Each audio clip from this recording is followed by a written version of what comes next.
Bajashig, welcome. Welcome to InDigital Insights. Monique Manatch, Indigenous, Kitikinik, Anishinaabeg, My name is Monique Manatch, and I'm a member of the Algonquins of Barrier Lake. And today, we're speaking with Scott Benesiinaabandan. And I'm going to turn it right over to you, Scott. I can't wait to get into this conversation. Excellent. Abuju, Benesiinaabandan, Mayangan Dodem, Upishkang Nonje. I currently reside in Winnipeg. I'm originally from Lac Seul First Nations. My Anishinaabe name is Thunderbird. I'm Scott Benesiinaabandan. So, contemporary visual artist that works in sort of photography, audio, installation work. So, Did you say you're from the Wolf Clan? Wolf Clan, yeah. We say the same, Mayangan. Mhm. Yeah, it's the same. It's the same. So, how did you get started in this in arts, and did you start in visual art and then kind of moved over to digital, or start in photography? How did you? Uh, well, I think you're kind of born into being an artist. I don't know that. I guess you can vocationally pick that up if you want to. But I think you start off. Everyone starts off kind of painting, drawing, and in sort of that when you're younger. Um, in my later years, though, I really got into photography. Digital photography really kind of captured me, and through that process, I ended up working with Urban Shaman Gallery in Winnipeg. And that sort of just working, with some of the top artists in the world through that gallery, you really pick up a lot of. Basically, like it was a advanced education in contemporary arts, Indigenous arts, and I think sort of that gave me the motivation to take the step into becoming like a full time professional artist. So, and it started off with photography, but then it quickly expanded into sort of more experimental media. Tell me about some of the pieces that you've done in experimental media. Uh, so for the majority of the work, early work was sort of large scale photography and video work. Um, I did I've done quite a few residencies in in in Australia, in Ireland, where I sort of expanded sort of the concepts that I'm working with, sort of from politics and Indigenous politics from a sort of a global perspective. Um, and after all of that kind of travel, I ended up moving to Montreal to do a long residency with OBX Labs and Jason Lewis and Scaunati Fagnito, and it was through that relationship that they offered me to do this commission for Canada. It's sort of a counter to the Canada 150 celebrations. I guess maybe 7 years ago now, 6 years. I'm not sure, but it was 2167, and it was a collaboration through TIFF, Imaginative, OBX Labs, Initiative for Indigenous Futures, and it was looking at sort of the newly emergent VR kind of world in 2016, and so and I had never dealt with anything sort of in the VR world at that point, and so it was a real sort of expansion from the 2D visual plane, like video or photography, and into the sort of immersive media world. And so I think through that relationship with Scarnati and Jason's lab and sort of the work that was being done there, that it really sort of expanded my world as an artist. So You find that you're a lot of artists I talk to, their culture is very much present in their mhm. artwork. Do you find the same thing? Yeah, I think I've always I've always been a big proponent of reclamation of language and relearning and sort of recapturing of the language. And I think and this is before I consider myself an artist or had a professional art practice. Um, and subsequently, I sort of know the importance of knowing the language because it sort of dictates how you see the world. And I think sort of a primary methodology for myself is to, when I'm thinking about ideas, artistic ideas or new projects, I sort of look back to that language and go and look at the words that sort of describe the ideas that I'm thinking about, and then sort of study the words, because within each word is a whole sort of sequence of ideas and histories within that word. And so I think sort of the linguistic morphology of Anishinaabe is a really important method that I use as an artistic practice. Um, yeah, Yeah, there's do you do language games at all?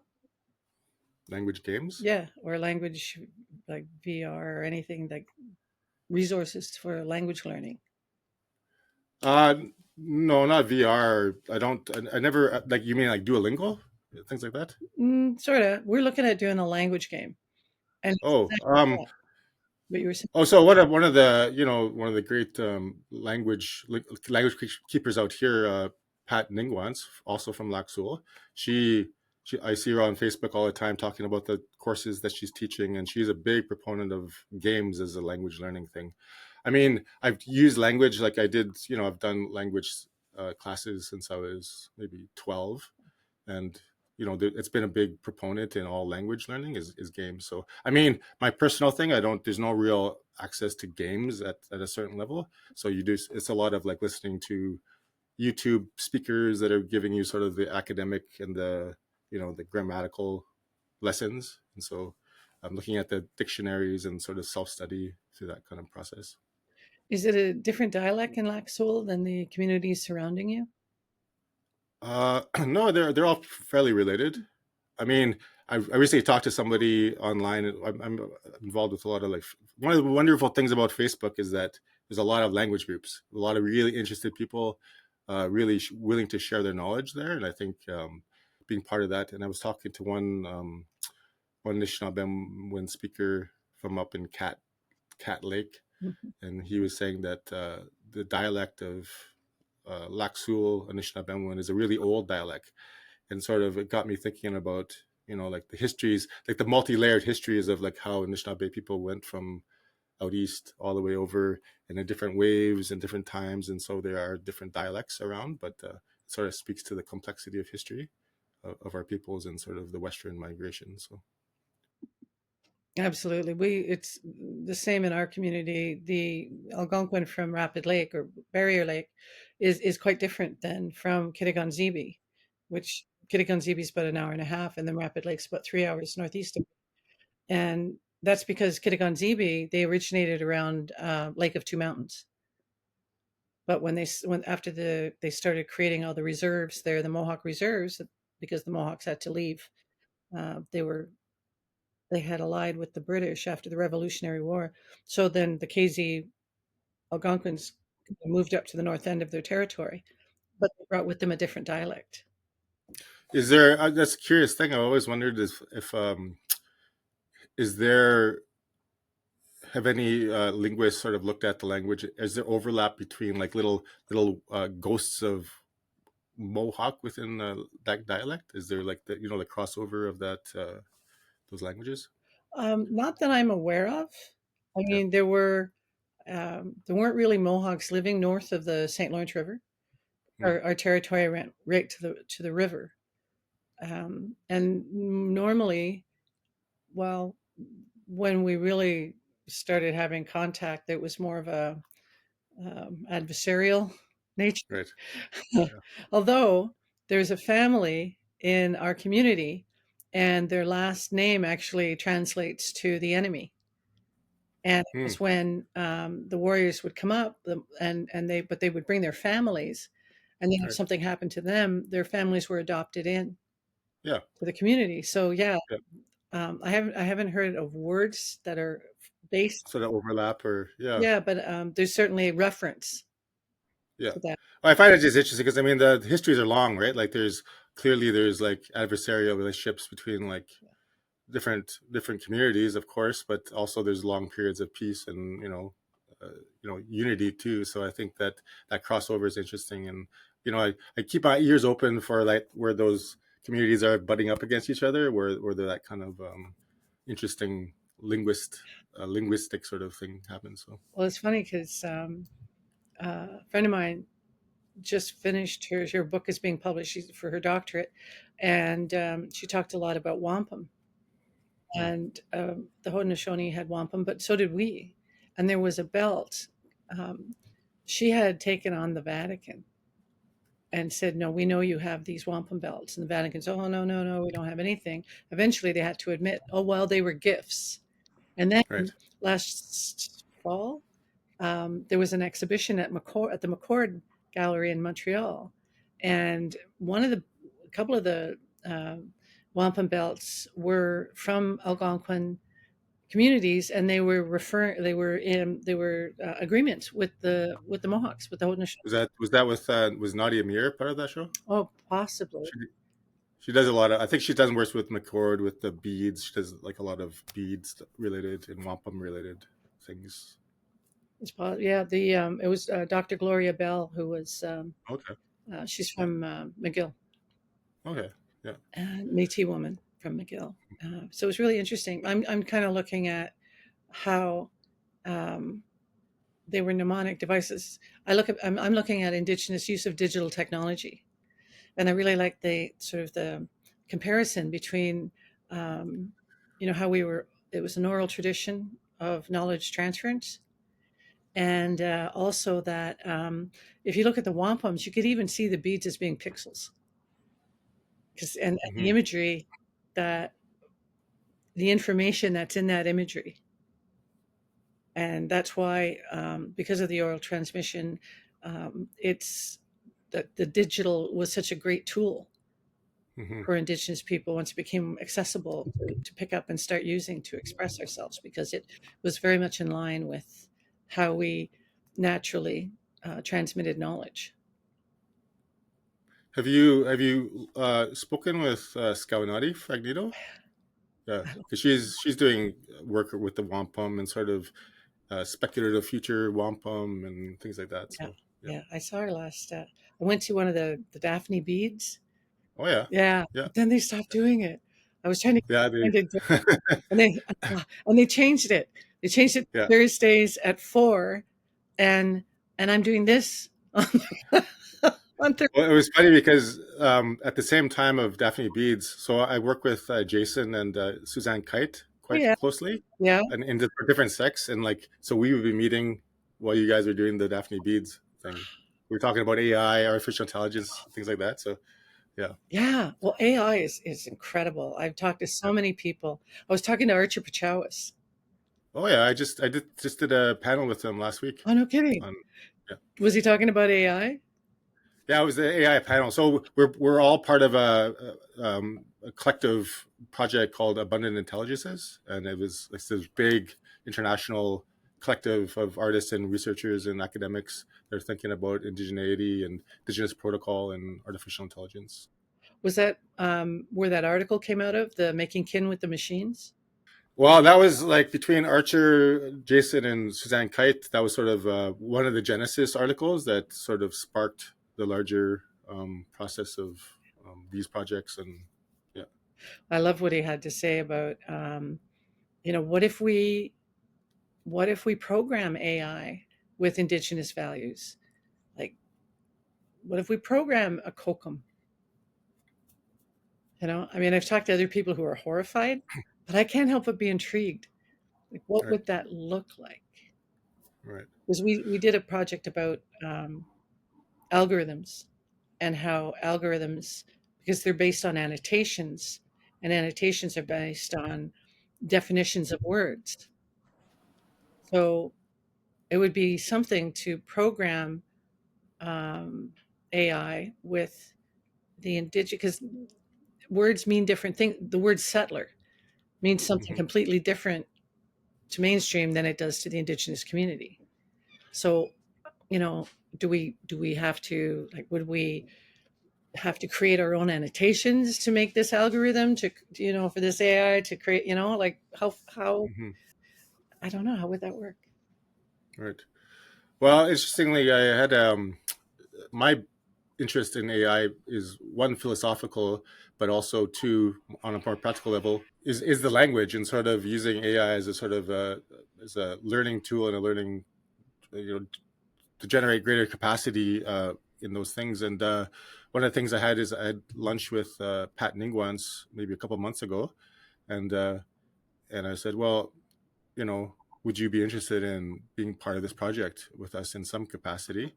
And she right away she said, listen, Scott, I am interested, but so the ground floor is that she doesn't want to be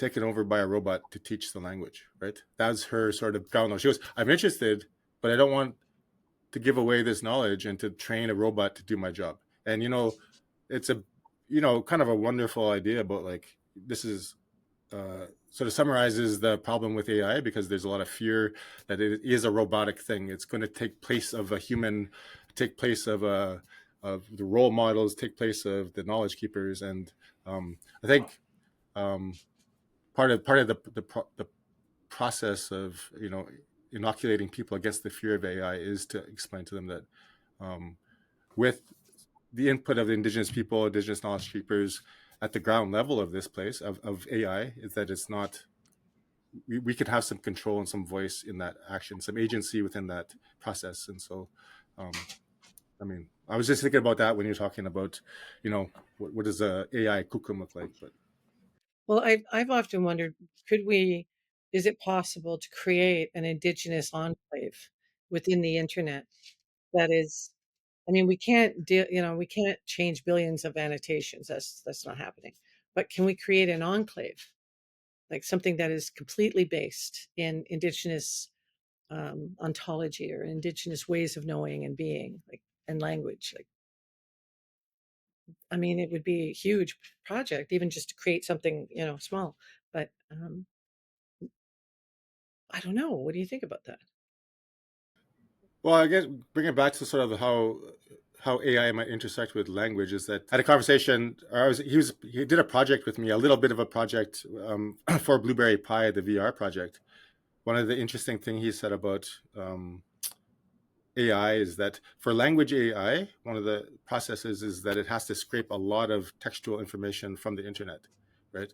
And so, and the problem with the low resource languages like Anishinaabe plus a lot of the other languages is that there's not enough of it out there and online so that it can't give you a logical, useful response. And so this is why if you go to ChatGPT now, and this is what me and Suzanne Kite, one of my collaborators, do sometimes. Like we'll go in and or I'll go in and ask it, a simple question in Anishinaabe, like, how do you say good morning? Or write me a simple sentence like, the morning is bright.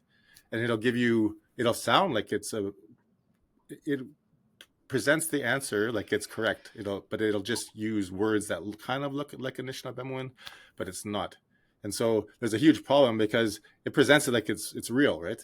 This is correct. It doesn't say we don't have enough resources, we don't know. It just gives you the wrong answer and it gives you so in an authoritative way. So they might have changed that in the last little bit because of that pushback, but there's an interesting way of sort of testing the veracity of these multi-billion dollar parameter AIs, right? Um, and so, and the other thing about language, and this is coming from Alan, is that he said that if you're looking at scraping documents for the language, the language has changed markedly since like 1850s, right? If you look at the Bibles that were printed in 1850, and they're like probably the most voluminous textual documents we have. The language has changed so much, how it's written, how it's pronounced, what the words are being used, and so that even if you have a lot of text, it's going to be historically different as the farther you go back, right? So lots of problems. Not sure the solutions, but there are people all over the world that are looking at how to create better algorithms for low resource languages. So That would be interesting. I was playing around with Chat GPT and asking it about what kind of, tell me about an indigenous conference or something, So, but it had some interesting, workshops. But then it started making up people who right, facilitate these work, like making out people out of thin air. Like yeah, they weren't real. I was getting scared. yeah. What the heck is that? Yeah, and they all had like like running water or like names like stereotypical indigenous names. Oh, it's even worse when you start if you look at like DALI or Mid Journey when you start doing the visual AI, generative visual AI, and you ask them to create show me uh, r- draw me a indigenous woman singing a song, and invariably it'll be like a stereotypical, like the old shirts with the indigenous woman with the hair flowing and the wolf, Hypersexualized, yeah. yeah, Yeah. hypersexualized, and the wolf head and the eagle crying and all that sort of stereotype. But ChatGPT does really good, like it really draws on a lot of that, because like if you look at representation on the internet, it's a lot of that for indigenous people, right?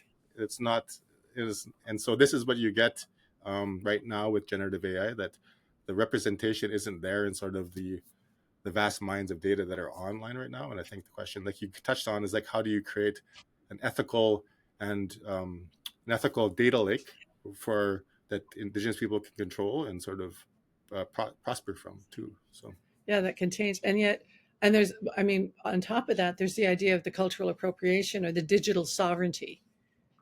right, How do we, and the protocols, because there may be some things should never, we did a conference in 2019, and what came out of that conference is that some things should never go online. Like sacred things should not be online. yeah, I mean, you see them, you see people like posting videos of ceremony, and I kind of, like, yeah, on the one hand, yeah, it's good that we have that resource, but on the other hand, then people in other countries are imitating it, yeah, and because copyright laws are based on the individual, but our stewardship is community based, so no one person owns copyright. So um, when people are using our images or using our language, or it's then they copyright it, right, and then suddenly they own it. yeah, And so how do we deal with that? I mean, it's so prolific on the internet. I've seen quite a bit of that. yeah. I mean, people are coming up with sort of solutions from the art side of things. Like if you're an artist and you're posting, like you have a website, this thing called data poisoners, which will sort of corrupt. So if you post an image, you can run it through a data poisoner, which will corrupt sort of the usable data with it. It looks like your image is totally the same as you posted it, but it's not usable. It's not a usable piece of data for the crawlers, the large language model crawlers that sort of pick up data for the yeah. And so as a way to sort of like poison the pool. And so what happens if you have enough pieces of poison data, it'll corrupt the answer. And so it becomes less profitable for like the chat GPT large language model trawlers to use that data anymore. So Can that kind of software be used for? I just read, and I can't remember her name. There was an artist out west whose images were taken, stolen, and put on orange shirts, orange T-shirts. Now, okay. if that's imagery that is found on her website or is found online, is it possible to get that kind of data poisoner software to use so that it can't be used by other people? Yeah, I think the data poisoning software is meant like generally for the large language models, because I don't know exactly what format the data is being sort of processed on that side, but I mean this is why people put like large watermarks on images, right? Mhm, Which is like kind of almost a physical way to manipulate or mhm, like corrupt the data. mhm. Um, yeah, Yeah. so I don't really know what like in my solution, and this has been sort of like a tried and true solution, is just to post it at just enough resolution so it looks good online, 72 dpi, and it's not useful in a printed format, right? It's a good idea. The other thing that came out of that conference was that we wanted to have an element of our website so that people can post their work, so that people can showcase. Hmm. Um, but the thing with that was, okay, how do we protect it so that it's not going to be stolen? And we came up with, like, okay, so something like that, low res, and also just trailers. And then the people who were interested in the work would have to contact the creators, and then they could work out whatever they wanted to Hmm. do. But it was they had to build a relationship with the creator of that material. Right. Yeah. I think I don't I think it's a web protocol or like a browser related thing, but there are some sites that don't allow you to right click on images, you know. So I mean that's a technical kind of back end thing that you can always build websites that you can't save click and save images from it. So That's interesting. Yeah, we haven't we were calling it a repository. We haven't we're not launching that right away. There's so much we still want to do. There's so many things we still want to do with it, and the right. repository is the one thing. We'd like to create a virtual gathering space. I think of That just makes me right away thinking of Scout Naughty's Aptech Island, right? yeah, So exactly. yeah, Or when she first came out with the virtual powwow. yeah, virtual powwow, Yeah, Archer, and yeah, yeah, yeah. yeah, something like that. Yeah, it's just interesting. It's good to remember all these things because it's like, there's been pioneers that have been thinking about, digital protocol, online presence, space, like indigenous space online, like digital space, what that means, digital territories for a long time, and it allows us, um, that space. So it's nice to reflect on those things. So, Exactly, because it helps us where see where we're going, yeah. you know, um, and where people have found, yeah, what the results have been from these things and learn from it. Hmm. Hmm. Exactly. When I was doing some research about your work, I saw that you had done some. I think they were. It was more of a image based, visual based work around monuments, and I Hmm. was wondering about that. If you could tell us a little bit about that.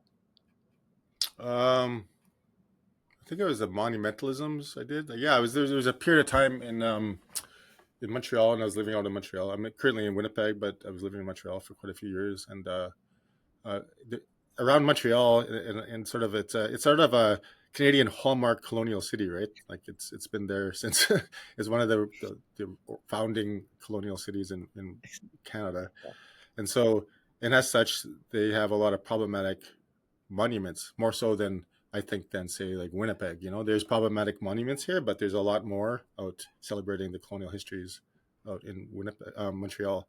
And so I did a project, and I forget the name of the project now, but it was an active sort of collaborative project where it was mapping Montreal from an Indigenous perspective.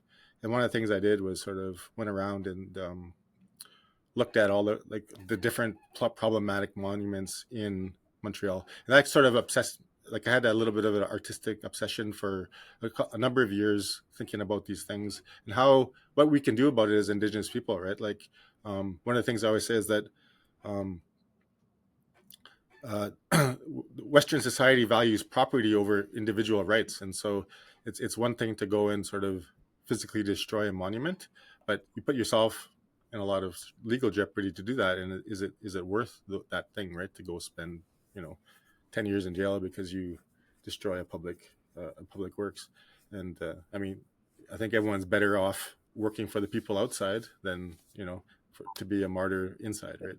And so one of the artistic processes, like how do you intervene again, post interventions on these monuments in an artistic way, in a way that sort of reflects this problematic nature of them. And so I did a whole series of sort of reimagining these monuments, and I sort of reprocessed them and created new landscapes and territories where the monument was erased or being destroyed. And so you could visit these sites, sort of these amalgamations, these monstrous landscapes of these ruined monuments around Montreal.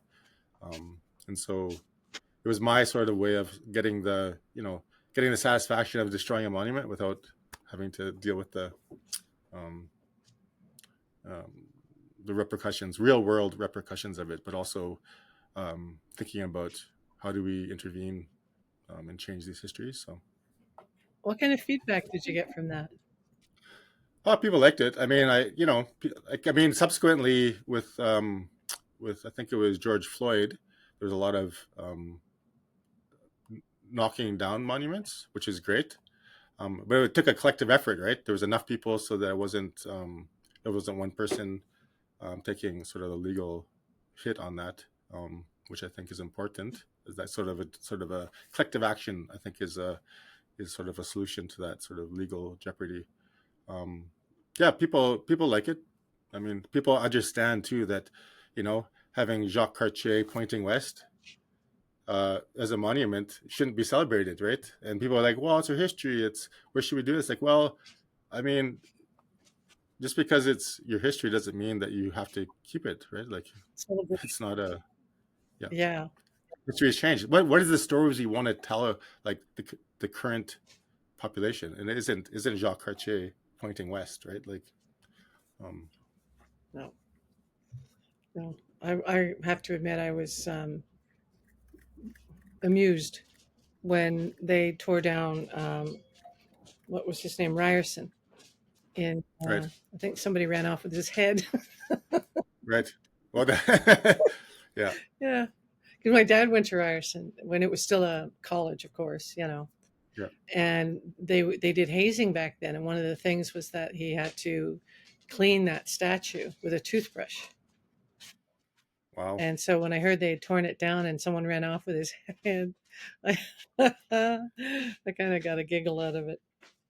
I actually did a for Contact maybe 7 years ago. I don't know, but I did a like intervention on that on that statue because of the monumentalism's work. So I did a thing about that, and then 2 years later or something that it came down, and so these things were in the works, and wasn't like you catch wind of things, and like I think there's a collective artistic sort of movement that you know everybody kind of like feels, or the ideas that are out there circulating and percolating, and I think you can see art sometimes foreshadows those things, but also I think it's just a natural process of what are people talking about, right? That is so true.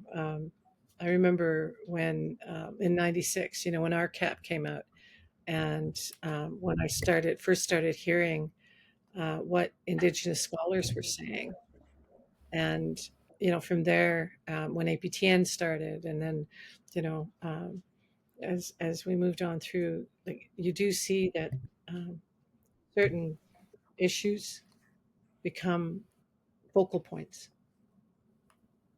Hmm. and there's a lot of art around it. There's a lot of and then I don't know if it's the art that drives the focal points, or if it's the like I don't know which is first. But Yeah. I think you're right that there's a lot of that's you see that happening where something will come up like the monuments. I Yeah. know there was issues here. We had in Ottawa there was the John A. Macdonald, and we don't even know why they changed it because it was the Ottawa River Parkway, and then they Hmm. changed it to the John A. Macdonald Parkway. And so there was a lot of work, especially by an elder I worked with named Albert Dumont, to change it. And they finally, I think not long, not even a year ago, they finally changed it to Kitchissippi. So, Right. and, This is in Ottawa. yeah, it's in Ottawa. Yeah, it's a Kitchissippi Parkway. But it took, and at the same time, I remember hearing about pubs and different place names that were after after John A. or that are being looked at and Re- changed. Like, Renamed. let's not celebrate that guy. Scotland doesn't even admit to him. Really? Yeah. Is this owned? Yeah. Yeah, exactly. Yeah. Interesting. That's the kind of thing that, so the history is so different. The view on history is so different. And so when you see the AI and when you see it's based on this mainstream, which that's why I'm thinking like, how do we make our own that reflects that, it's not appropriate to celebrate John A. It's not appropriate to have these monuments, like, to celebrate that part of the oppression, the colonization, the Hmm. colonial history. I think the process is there, right? I think one of the things it's always good to remind ourselves is that AI is um, it's just another new technology, right? Like indigenous folks have always been quick to adopt and quick to absorb and quick to repurpose um, new technologies, and this is just another one. So it's remember, it's like this is the newest one, and maybe even a more sea change level of a technology out there in terms of its sort of scope and power, but also uh, the application is still the same, right? Like the how we choose to use it, right? And so I think um, again, going back to language stuff, is that one of the ways to make things is first invite um, the language keepers, the people that know more than you, the more people that have been working all their lives in that, and like bring them together and decide, use that wisdom that collective wisdom is to before you build something, you should get buy-in for the community, right? And so I think, whatever scope people are looking at, they want to build a digital kukum, whatever that technological problem or that technological solution that the people want to build, it always starts with like, well, you have to first invite the people that know more than you about it, that and will be impacted more than you. And so I think, so in terms of anything about the language, I think you need to have buy-in from your own language speakers, and that will be directing for like the future sort of iterations of what AI, Anishinaabe AI might look like, right? Here in Ottawa at the school board, they've started an Inuit language course, and Mm, they also want to start an Algonquin language course. So I sit on the advisory committee for that.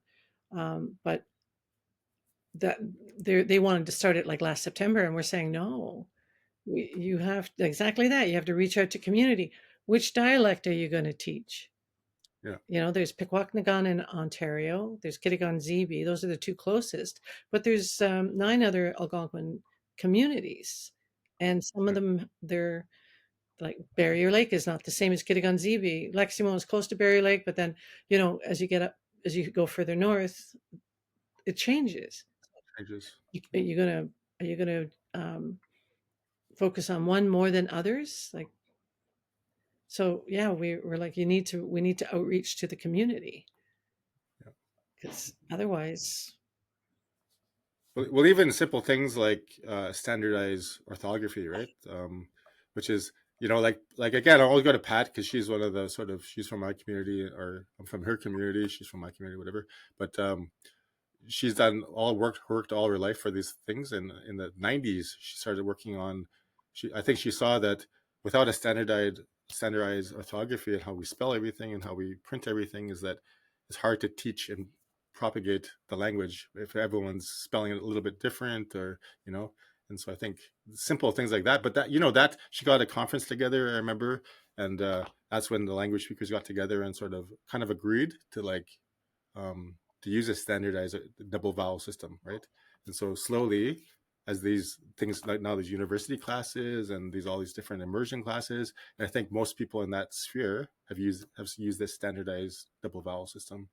And I think that's a symbol of like, how do you do something well and ethical? Is like you bring together people, and then everyone gets buy-in, and they go out to do the work in their communities, and it becomes a standard after 30 years, right? So yeah, it's the same. The spelling of Algonquin throughout our territory, it's as individual as a signature. yeah, You can pretty much who you're like. You can look at someone's writing and say, "Oh yeah, that's so and so," because you like that's how they spell. yeah, yeah. Everybody spells differently, and I think they use no, they don't. Um, because they're in Quebec, they use the accents on the letters Oh yeah, instead of the double letters. right. And I don't know if they do that in Rapid Lake. They may actually use the double letter, but then everybody spells differently in Rapid Lake, especially. And I don't know what they do in the other communities. So Yeah, even now, like I make jokes with my friends who use when they spell miigwech with a T, and then versus just the ch. I just make like there's little teasing around like older school spellings of things. You can yeah, recognize that, and like so there's some humor in that as well, because you can, and you know where they're from too. Like if they're spelling a certain way, you're like, oh, you're not from around, Anishinaabe from this part, right? You're probably out east, or so. we use in Rapid Lake, they use TC That's it. for the, Not the ch. yeah, yeah. McWitch would be TC at the end. No, no ch, And no ch, no, tch. the ch is the TC as Weird. the ch. That's weird. Yeah, Right? it's so odd. Exactly. Yeah, Yeah, yeah. yeah. So yeah, even like my Even my my my good friend, her grandma, who used to be my principal, is a speaker from Sagin, and she's from a different generation, and she's taken on a role of sort of a language uh, keeper and an elder, and so a lot of the things that are being spelt are still from an older way, So, and you can see it looks like an older style of pre standardized double vowel system, right? So, you know, and even the words.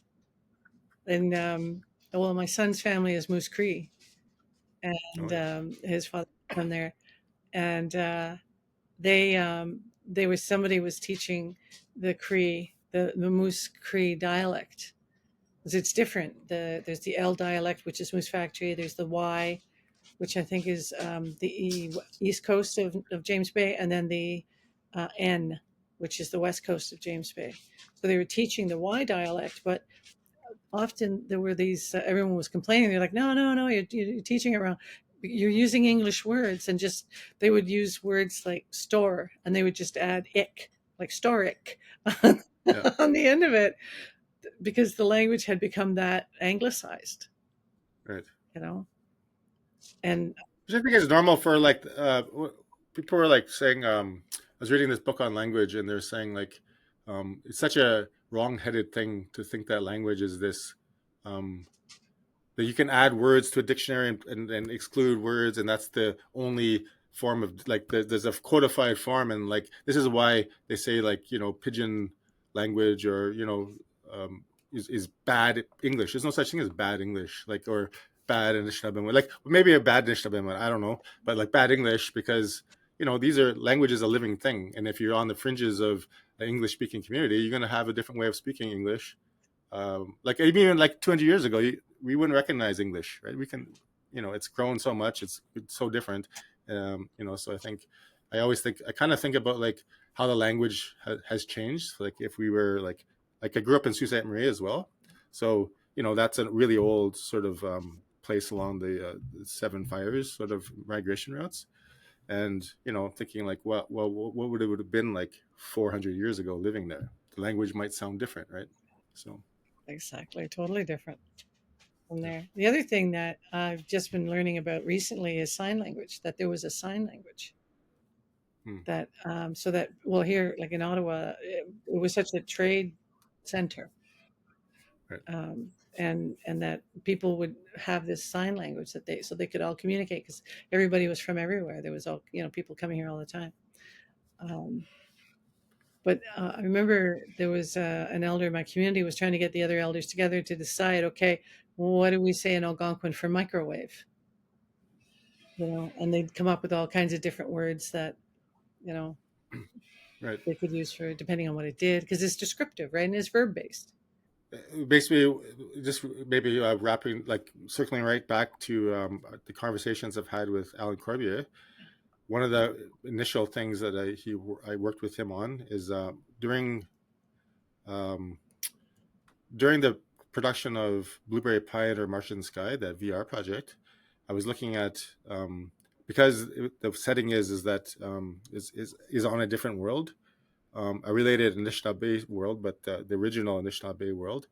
And I was thinking, well, how do how would the words change because of the environment has changed around it? And one of the things I asked him was to he was working with an elders group, an elders language group in Manitoulin Island, Michiching, Mhm. and he said, well, I'll take the words that you want back to that language group, and we can sort of create a new word for you, like to discuss it, not create one, but just discuss what the word might be. And one of the main things was that we didn't want it to just to be what's the word for that? Just straight like black hole. We didn't want it to be makide bangone, right? Like black hole. Mhm. It's about, because the words are about relationships, about how we are in relationship to that thing. And so the conversation, and I have sort of the breakdown of the notes, the speaking notes or the conversation notes. And there was elders thinking like, um, so I have a word for black hole. I don't have it on me to share with you right now, but there's all these conversation around that, and so like so and so thinks it's this way, and so doesn't think the ending is right because of our relationship with light, and so it turned into being this long lasting light that goes away forever or something, you know. But it was this conversation in a community to create one word, and that was the beautiful thing. Like the final word is a beautiful thing, but it's actually what the thought process that goes into what is the relationship we have with light in sort of the physical world. So ICMI is looking at creating a language game. What we want to do is engage people with the language. There's no point in trying to ask people to memorize.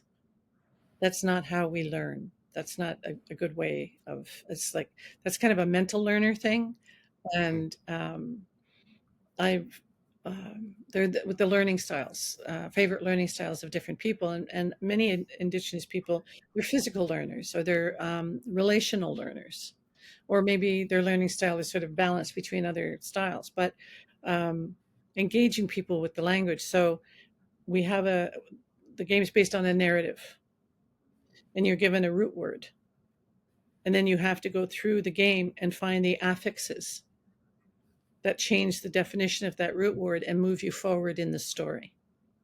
Hmm. So that way, people are engaging with it, with the language, like, miigwech, kachi miigwech, or, I mean, that's very simple, but um, it would be, it would be putting people in a position where they're not just using it, but um, building it. Yeah, yeah. There's a materiality to the process of you seeing, like, yeah, And that way, for people, because I wouldn't remember. I don't remember. Like I call it memory soup. I I remember I'm trying to learn the language. Somebody tells me a word, unless there's something visceral that I can attach it to, it's gone yeah, in an hour. You know, yeah. that's just the way it is. And this is something you're trying to build into a Yeah, game, like a digital game. yeah, Yeah, yeah. yeah. I think that's the brilliance of something like Duolingo, because they really gamified the language learning Hmm. process in a very kind of captivating. It's engaging. Like if you've ever used Duolingo, I used it when I moved out to Montreal just to pick up a little bit of basic French, and it's pretty brilliant in terms of just how you feel like you've accomplished something because of the little games that they have you play, and sort of, yeah, it's very kind of material like you were talking about. Yeah, exactly. But the thing with that is, you would have to make one that would be for Kitaganzibi or for Rapid Lake, because the dialects are different, and even the way they speak. Like Rapid Lake is more not monotone, but it's more of a level way, whereas Kitaganzibi, their voice and inflection and tone all changes. Hmm. So it wouldn't really work for you'd have to have separate ones for separate communities. And I'd imagine that's why I was asking about the dialect in Lac Seul, if it was the same thing, where the other communities had different dialects. Well, in my sort of way I think about it is that, learning primarily, I learned like in Sault Ste. Marie, like where I started learning, and then I moved to Winnipeg when I was 16, and so I've been learning this sort of Winnipeg dialect, um, and sort of throughout that whole time, mostly it's been sort of the standardized way of like double vowel version. And my thing is like, well, you can, because that's the basics. It's sort of like learning basic French. Well, Montreal French is different, but it's the mechanics and the bulk of it is the same.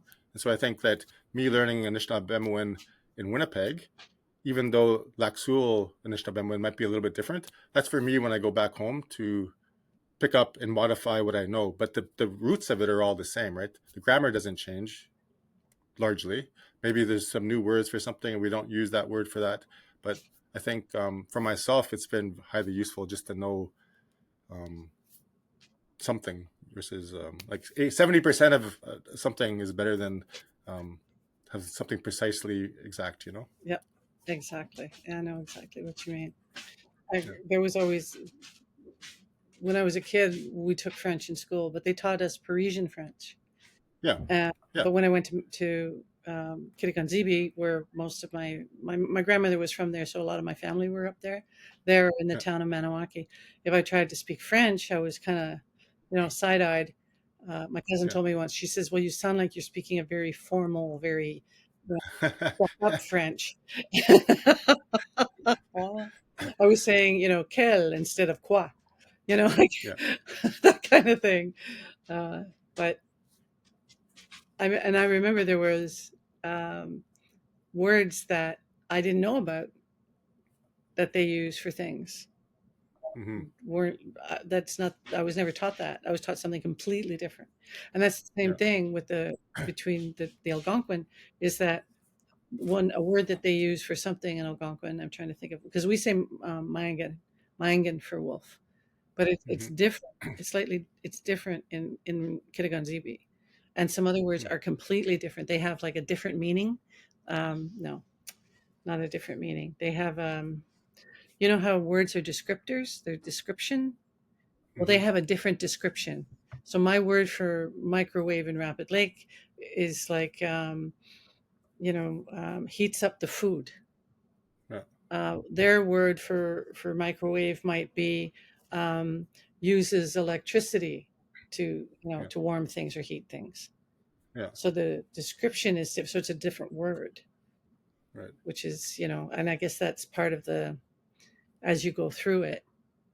Uh, I think that touches on sort of like the brilliance of the language, though. I always think about this in terms of like the better, because it's such a visual language, and the better of a like a better of a the process of seeing the world, processing the world, and then speaking the world through the language. I think maybe the better orators who can actually process that imaginative language, you don't need to know precisely to agree on that word. You can hear a whole new word, but you know contextually that's a beautiful word because they're maybe saying like, I don't know, because I look, you look through those to the on like the dictionaries, and there's like these beautiful words for like um, the sun, the sun through the clouds across the lake, right? Really specifically beautiful things and events, natural events, but um, but I wouldn't know that word.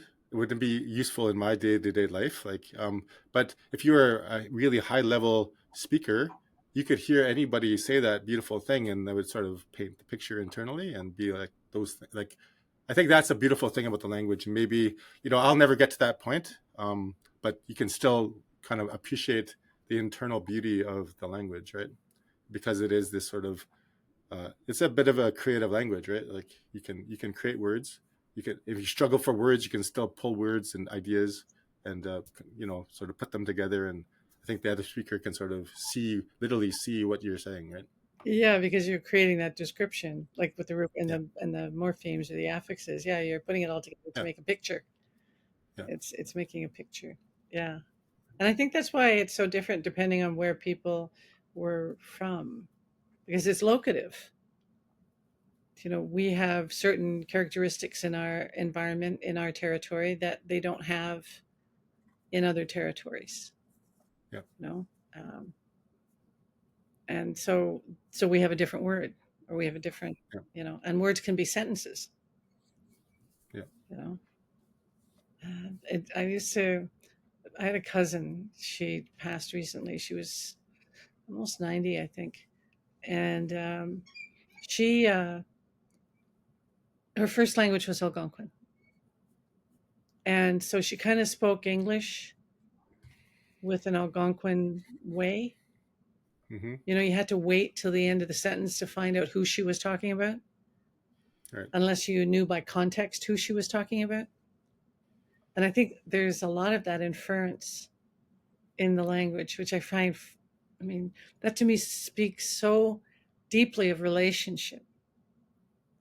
At first, when I would go see her, like I sometimes go see her for a week or two at a time, And at the beginning of the week, I wasn't, I'd have to wait and listen and, what she was but by, after a few days of being around her and seeing what's happening in her life, she was way easier to understand. Right. Nothing had changed except the fact that I knew more about what was going on in her life, Yeah. you know?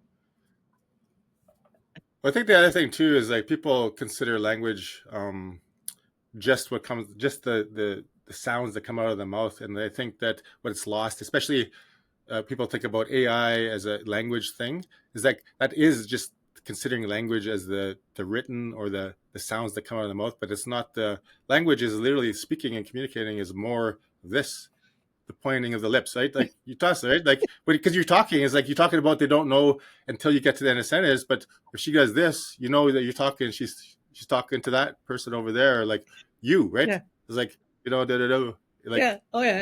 you, or like that's funny. Like you can speak with more things. More there's more layers to a language than just what you can write down. You know, the emotion is in the eyes or the gesture or the so, and I think until and so just as a wild sort of idea, like I think any Anishinaabe AI needs to be camera attuned, because when you speak it has to know if you're like joking, Yes. because sarcasm doesn't, like Anishinaabe people joke all the time about stuff, and if it can't read the tone, it can't read the eyes or the lip points or the gestures, then it's going to be like sarcasm doesn't translate well into like text, right? No, So yeah.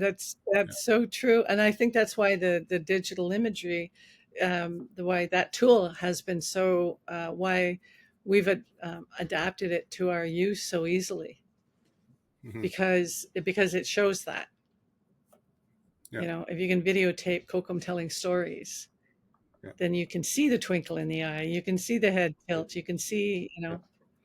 Yeah. You can see they're joking and yeah, not um yeah. yeah. But if you read it, it'd be like, what? What? You know. Yeah.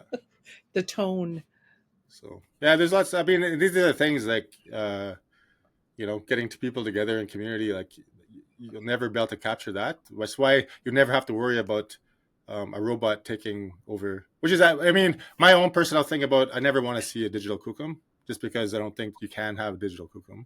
Like kukums or aunties or uncles are uncles, right? Like there's no replacing it. There's no fear of replacing it. Like robots aren't going to take over um, caregiving duties for in our communities, right? So, um, but there are useful helpers. Like AI will be a useful helper if you approach it that way, and they become scabes and not like something to be feared. Like they're just useful tools for us.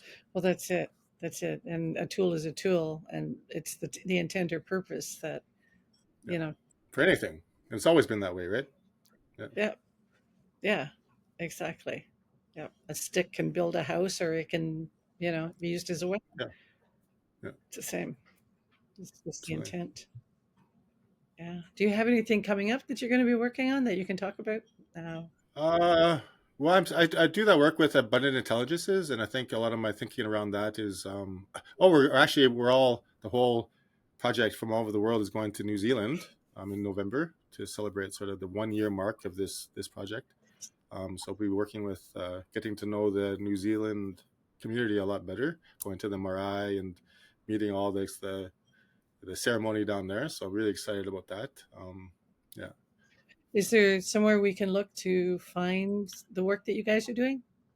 Yeah, I would just Google abundant intelligences, and there's like a position paper about. Yeah, the people are like so part of what I realize is like about working with AI or sort of in this sort of field is that part of it is just sort of explaining why it's not a threat, or why Indigenous people shouldn't be like. So there's a lot of, I think I always send them this link because there's a lot of it's a paper that was proposed as it's called a it's a very unsexy name, like Indigenous Protocol and Artificial Intelligence, but it's filled of like art projects considering AI. There's some position papers, there's some more academic dry stuff, but there's also really interesting ways of like Indigenous people and that technology and how those things overlap and how we can sort of proceed forward. So I think it's a really good reader for people that are interested in AI, but also kind of sus about it. So yeah, Excellent. I'll definitely check that out.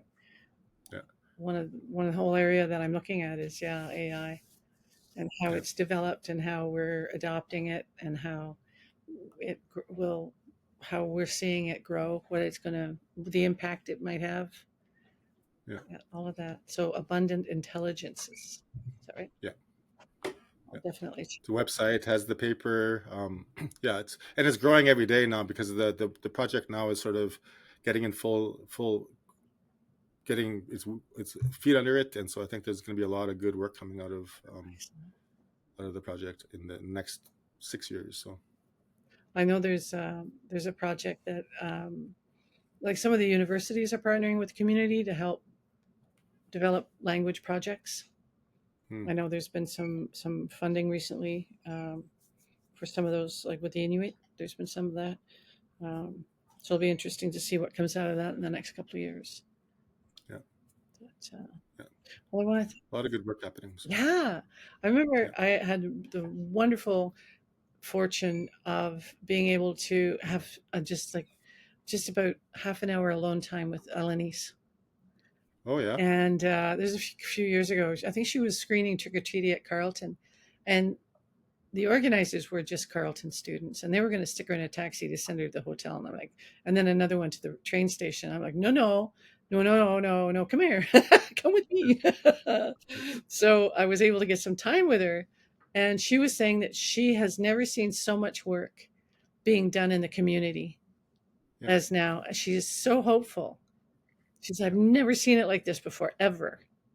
yeah, It's just amazing to see, and it's the younger generations yeah. who are doing that reclamation, who are doing that, um, the And also you have to give props to like sort of the growth of Canada Council and the government, so willingness to like revamp its rethinking about how art is useful in the community, I think is a really big thing. Like since that, like so many projects are coming to light because of the shift in focus from Canada Council's perspective too, right? So I always have to give them props for that because it is a difficult path, but it's also you see some product of you see a lot of good work that's being produced because of that shift. So absolutely. When you think when Canada Council was initially formed, um, they deliberately said that, and they said Indians yeah, um, did not make art; they made crafts, and so they were yeah, completely excluded from any kind of granting from Canada Council. yeah, But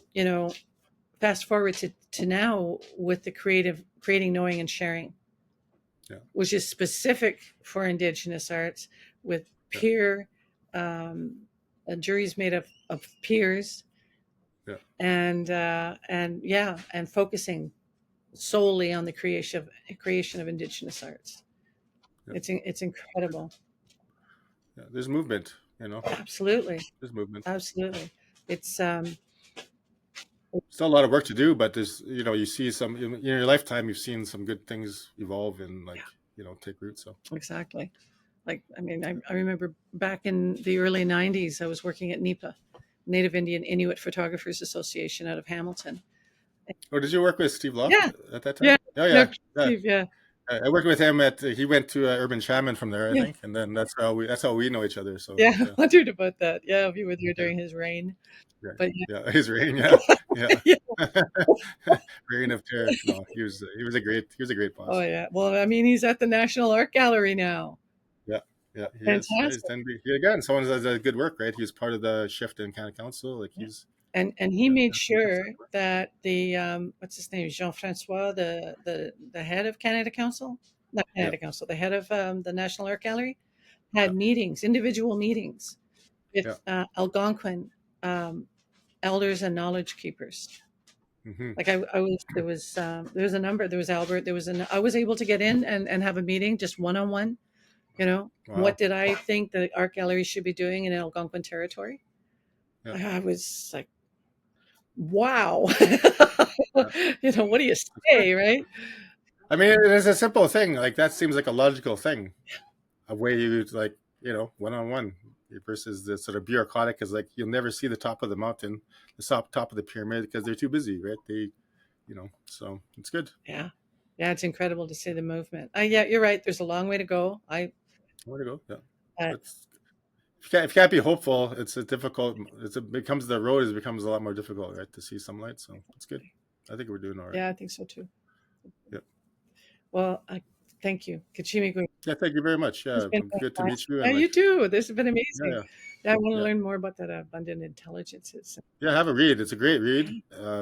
Yeah, and it's sort of like the sequel of making kin with machines. That was the start of the whole process, and this was sort of like another um, document in that sort of sequence. So excellent. yeah, Oh, that'll be great. I'm actually fingers crossed. I'm hoping we can talk to Jason Luce.